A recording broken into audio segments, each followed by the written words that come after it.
大巧不可。时间法则操弄时间流速。的进阶达到了300，看来魔山一你极限为100，但罗峰的眼神和如此相得益彰，还残影。空间法则制造虚幻，风雨结束了，罗峰，限制世界，加到了3200。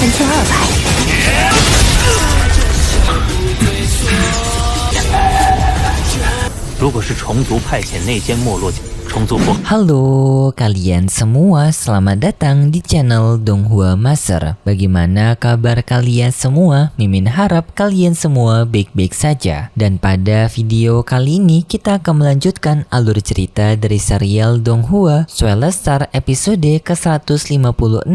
Dan sebelum kita masuk ke cerita terbaru, mari kita sedikit mengingat cerita sebelumnya, yang dimana pada cerita sebelumnya Bolan bersama dengan Ronjun dan juga Uka mendapatkan serangan dari Moluo dan juga Wuci bersama pasukannya, membuat Bolan, Uka dan juga Ronjun berada di kondisi yang terpojok. Untungnya di saat itu adanya Lo Feng yang menyelamatkan mereka menggunakan senjata laser E9, tetapi sayangnya senjata laser E9 itu dapat dihancurkan oleh bawahannya Wuci, membuat Lo Feng bersama dengan teman-temannya tidak bisa melanjutkan pertarungan melawan rombongannya Wuci dan juga Moluo karena ranah mereka yang jauh lebih rendah daripada Wuci dan juga rombongannya. Tetapi di saat pelarian tersebut, tiba-tiba saja mereka malah berhadapan dengan Poyu yang muncul secara tiba-tiba dan langsung menghabisi Moluo, yang alasannya adalah untuk membuka mulutnya Moluo karena ternyata Moluo telah mengetahui banyak hal mengenai rahasianya Poyu. Dan di sana juga Poyu ingin menghabisi Lo Feng, tetapi di saat itu adanya Master Truyan yang datang menyelamatkan Lo Feng, dan itu merupakan inti cerita pada cerita sebelumnya. Kalau gitu pun sekarang langsung saja kita masuk ke bagian cerita terbaru. Cerita ini berlanjut dengan diperlihatkan Master Truyan yang memberitahu mengenai kejadian 100 tahun yang lalu mengenai kematian dari Lian Luo, yaitu murid dari Master Truyan sebelum Lo Feng, yang dijelaskan oleh Master Truyan bahwasanya Lian Luo telah tewas dengan kondisi yang misterius, dan juga Master Truyan telah meminta bantuan kepada pihak penyelidik, tetapi dalam penyelidikan tersebut tidak menjelaskan mengenai ruangan ini yang meninggalkan tulisan jejak dari Lian Luo. Dan di sini pun Master Truyan sudah menduga bahwasanya Poyu lah yang telah menyimpan ruangan rahasia ini untuk mencegah Master Truyan mengetahui siapa dalang dari kematian Lian Luo. Tetapi di sana Poyu justru tertawa dengan mengatakan bahwasanya Poyu kira Master Truyan akan menghabisi dirinya seperti saudarinya dulu. Yang di sini pun Poyu menjelaskan bahwasanya pada waktu kejadian dulu Master Truyan ternyata telah mengirimkan saudarinya Poyu yang sekaligus juga merupakan kekasihnya dari Master Truyan untuk menghadapi sebuah perang yang mengakibatkan dalam peperangan tersebut saudarinya Poyu ini meninggal dunia. Dan di sini Poyu menuduh kepada Master Truyan bahwasanya saudarinya telah meninggal karena pengarahan dari Master Truyan yang telah mengirimkan saudari sekaligus kekasihnya dalam medan perang. Lo Feng juga bertanya kepada Babata apakah perkataan yang baru saja disampaikan oleh Poyu merupakan fakta. Babata mencari berita dan ternyata benar bahwasanya dalam peperangan dulu diketahui adanya seorang master abadi wanita yang merupakan pemimpin pasukan itu telah dianggap tewas karena mendapatkan serangan musuh.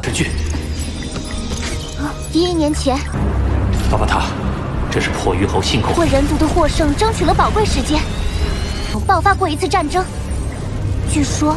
Dan wanita itu kuat diduga merupakan saudarinya Poyu, yang di sana pun Poyu semakin menuduh Master Truyan bahwasanya orang yang telah menewaskan saudarinya adalah pihak perusahaan Virtual Corporation sekaligus Master Truyan yang telah mengirimkan saudarinya ke dalam medan perang. Poyu yang sudah memendam hal ini sejak lama marah kepada Master Truyan dan hendak untuk menyerang Master Truyan menggunakan kekuatan esnya. Master Truyan dengan segera memindahkan Poyu pergi menjauh dari lokasi ini karena adanya Lo Feng dan juga lainnya yang malah ditakutkan akan terjadi korban jiwa. Master Truyan memindahkan Poyu menggunakan kekuatan dimensinya.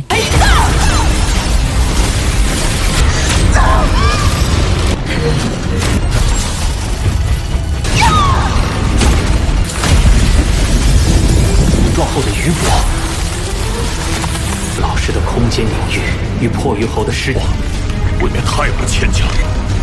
若是请为报复我， Yang di sini Lo Feng pun telah menyadari bahwasanya Master Truyan telah menyelamatkan mereka menggunakan kekuatannya, dan lalu pun tampak Master Truyan dan juga Poyu yang telah berpindah di sebuah planet. Di sana Master Truyan telah mengetahui bahwasanya Poyu ini merupakan orang yang telah menghabisi banyak para jenius yang berada di Virtual Corporation mereka, yang bagi Master Truyan sendiri alasan ini cukup berlebihan jika Poyu memiliki dendam kepada dirinya sampai menghabisi para jenius dari Virtual Corporation mereka. Dan Master Truyan pun menduga bahwasanya Poyu ini kemungkinan besar telah berhubungan dengan para monster Zerg, alias Master Truyan menduga bahwasanya Poyu merupakan pengkhianat mereka. Singkat cerita, rombongannya Lo Feng berpindah ke tempat Master Truyan untuk menanyakan apa yang harus mereka lakukan selanjutnya. Master Truyan menjawab kalau mereka semua diminta untuk segera mengevakuasi pergi meninggalkan Gunung Ajaib dan kembali ke tempat dari markas mereka, sedangkan untuk Master Truyan ia akan menyelesaikan masalah dengan Poyu bersama dengan Master 9 Pedang. Lo Feng bersama dengan teman-temannya menuruti perkataan Master Truyan dan dengan segera mereka pergi dari sana. Dan di sini pun Master Truyan berbicara kepada Poyu, yang dimana saudarinya Poyu dalam pertempuran besar dulunya itu karena ia melakukan pengorbanan hidupnya sendiri yang memang dilakukan oleh saudarinya Poyu karena untuk melindungi mereka semua. Dan jika di sini Poyu berniat mengacau untuk menghabisi para jenius yang berasal dari Virtual Corporation mereka, maka sama saja Poyu telah mengecewakan saudarinya sendiri. Tetapi Poyu tetap menuduh kepada Master Truyan bahwasanya Master Truyan merupakan dalang dari kematian saudarinya. Master Truyan pun kembali menjawab bahwasanya apa yang dilakukan oleh Poyu sekarang merupakan jalannya berbeda dari saudarinya Poyu, karena saudarinya Poyu telah memberikan kedamaian kepada mereka dengan bayaran nyawanya sendiri. Tetapi di sini Poyu malah sama saja menghancurkan apa yang telah dikorbankan oleh saudarinya Poyu. Setelah Poyu tenang, Master Truyan pun menjelaskan kepada Poyu bahwasanya kematian dari saudarinya Poyu adalah sebuah pengorbanan dari seorang pahlawan, karena ternyata saudarinya Poyu ia kehilangan nyawanya untuk berhadapan langsung dengan pemimpin monster musuh dari pihak mereka. Karena itu merupakan satu-satunya jalan untuk bisa menghabisi pemimpin musuh mereka. Dan di sana juga Master Truyan menyerahkan cincin penyimpanan yang ditemukan oleh Master Truyan waktu menjelajahi medan pertempuran yang telah usai, yang di sana Master Poyu menemukan cincin dari saudarinya Poyu, dan cincin itu pun diserahkan kembali kepada Poyu, yang di sana Poyu juga bisa mendengar pesan terakhir dari saudarinya yang mengatakan kalau memang saudarinya Poyu memutuskan untuk menggunakan cara terakhir menghadapi pemimpin besar dari musuh mereka, yaitu dengan cara mengorbankan dirinya sendiri. Poyu yang mendengar rekaman suara dari saudarinya pun seketika terharu menangis. Untuk Lo Feng, ia telah kembali ke dalam pesawat penjemputan untuk kembali ke markas mereka, yang di sini Lo Feng ternyata telah mendapatkan 2 juta poin karena telah menyelesaikan misi mereka di Pegunungan Magis. Dan di sini juga Lo Feng mencoba untuk memikirkan ingatan Mo Luo yang sebelumnya telah dilihat oleh Lo Feng, yang ternyata dalam ingatan itu Lo Feng bisa melihat adanya simbol dari monster Zerg di tangannya Mo Luo. Yang di sini pun Lo Feng bisa memahami alasan dari Poyu menghabisi Mo Luo karena kemungkinan besar Mo Luo ini yang memiliki rahasia mengenai monster Zerg, yang artinya kemungkinan besar Poyu juga memiliki hubungan dengan monster Zerg alias pihak musuh mereka. Dan di sini pun Lo Feng telah mengetahui penyebaran dari monster Zerg yang pertama berasal dari wilayah Laut Darah, yaitu pada The Movie sebelumnya, dan kini merupakan Gunung Magis, dan kemungkinan besar wilayah selanjutnya adalah wilayah kekosongan primal.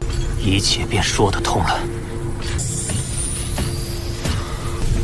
是前无宇宙国。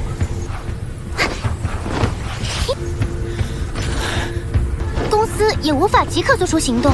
Tetapi di sini Babata menjawab bahwasanya jika mereka telah mengetahui lokasi selanjutnya dari invasi monster Zerg ini, kemungkinan besar mereka juga tidak bisa meminta bantuan kepada pihak dari Virtual Corporation karena mereka sendiri masih belum memiliki bukti-bukti untuk mendukung argumen mereka. Dan jika mereka telah mengumpulkan bukti dan mempunyai bukti, mereka malah kemungkinan besar akan terlambat untuk mengantisipasi hal tersebut. Tetapi di sini Babata memiliki satu cara, yaitu dengan Lo Feng mencoba untuk untuk menjadi perwakilan pengawas kota, yang hal itu akan memberikan beberapa kewenangan bagi Lo Feng untuk melakukan penyelidikan lebih lanjut. Dan untuk Lo Feng bisa mendapatkan kewenangan dalam pengawasan kota tersebut, maka Lo Feng bisa dengan cara melanjutkan pertarungan Lo Feng melawan Bolan pada kompetisi wilayah udara asli. Kemudian pun kita berpindah ke tempat para master sekarang, yang di sini Master Truyan telah memberitahu kepada Master 9 Pedang bahwasanya Mo Luo merupakan pengkhianat dari tim mereka, karena Mo Luo yang telah menaruh simbol Monster Zerg pertama berada di benua Sue Luo ataupun benua Sungai Darah pada bagian The Movie, dan juga pada bagian Gunung Magis, yaitu dalam menyelamatkan Bolan sebelumnya, yang ternyata Mo Luo telah menaruh invasi dari Monster Zerg di antara dua wilayah tersebut. Tetapi sayangnya di sini mereka masih belum mempunyai bukti bahwasanya Poyu merupakan pengkhianat juga dari Monster Zerg, karena mereka yang memang tidak memiliki bukti tersebut. Dan untuk Mo Luo sendiri telah dihabisi oleh Poyu, yang kemungkinan besar untuk menutup mulutnya Mo Luo agar tidak membongkar rahasia mereka. Dan karena mereka tidak memiliki bukti yang kuat mengenai Poyu yang mendukung Monster Zerg, jadinya di sini pun mereka tidak bisa menghakimi Poyu. Tetapi untuk persiapan mereka dalam menghadapi musuh mereka, yaitu pihak Monster, di sini mereka lebih baik mempersiapkan pasukan baru yang lebih layak, yaitu dengan menunjuk para junior baru, yaitu para anggota yang mengikuti kompetisi wilayah udara Taiju, alias pertarungan dari para rombongannya Lo Feng. Kembali kepada Lo Feng dan juga Babata, di sini Babata memberitahu kepada Lo Feng untuk Lo Feng mendapatkan kewenangan pengawasan sebelumnya. Di sini Lo Feng harus bisa memenangkan kompetisi wilayah udara Taiju, dan juga pada pertarungan ini ternyata mereka, yaitu pihak dari Virtual Corporation, akan mengambil 5 pertarung besar untuk memasuki wilayah udara asli, dan Lo Feng diminta untuk mendapatkan 5 posisi besar tersebut. Lo Feng memahami hal tersebut, lalu Lo Feng datang menemui Bolan untuk menyemangati satu sama lain dalam pertarungan mereka berdua. Yang sebenarnya di sini kompetisi wilayah udara Taiju adanya sedikit format yang dirubah karena kekacauan sebelumnya, jadi pertarungan akan dimulai dengan beberapa pertarungan terlebih dahulu sebelum masuk ke babak final. Tetapi intinya pada akhirnya kita diperlihatkan dengan Lo Feng yang akan bertarung melawan Bolan, yang di sini tanpa Lo Feng dan juga Bolan telah memasuki arena pertarungan satu sama lain, yang dalam pertarungan ini adalah untuk memperebutkan posisi pertama untuk mendapatkan kuota memasuki wilayah udara Taiju.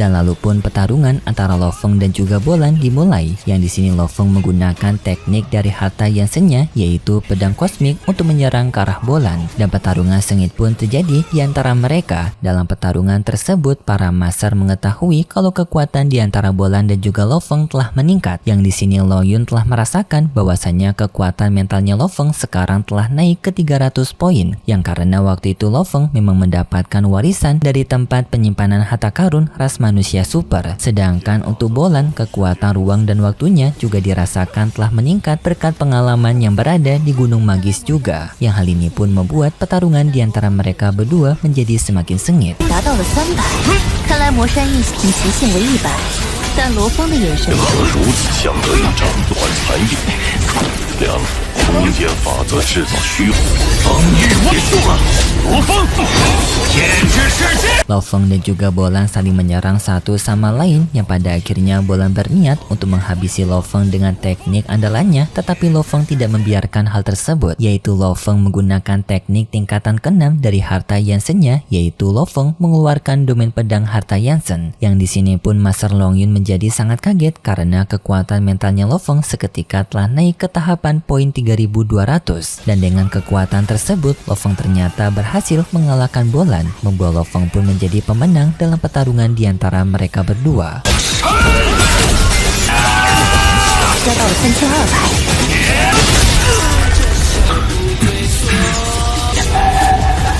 Dan juga adanya pengumuman virtual yang menyampaikan kemenangan Lo Feng, sekaligus Lo Feng telah mengisi kuota pertama untuk pergi ke wilayah udara asli Taiju. Ronjun bersama dengan Uka juga tampak senang melihat kemenangan Lo Feng. Di sini mereka berdua sangat bangga dan juga kagum kepada Lo Feng. Ronjun juga mengagumi Lo Feng karena tak menyangka Lo Feng akan bisa melangkah menjauhi mereka semua dalam waktu yang sangat cepat. Di sana juga tampak Bolan memberikan ucapan selamat kepada Lo Feng dan juga mengatakan bahwa bahwasanya pertarungan di antara mereka berdua masih belum usai. Lo Feng memahami hal tersebut, dan di sini juga persyaratan Lo Feng untuk bisa memasuki udara wilayah Taichu agar bisa lebih matang lagi. Lo Feng harus bisa menembus ke ranah dari Master Domain, dan Lo Feng tampaknya telah mempersiapkan diri untuk bisa cepat-cepat menerobos ranah Master Domain. Dan setelah itu pun alur cerita dari serial Donghua Soul-Star episode ke-156 bersambung. Kalau gitu pun terima kasih buat kalian semua yang sudah menonton video ini sampai akhir. Jika kalian suka dengan video kali ini, bisa beri like serta subscribe, dan sampai jumpa di video selanjutnya. See ya!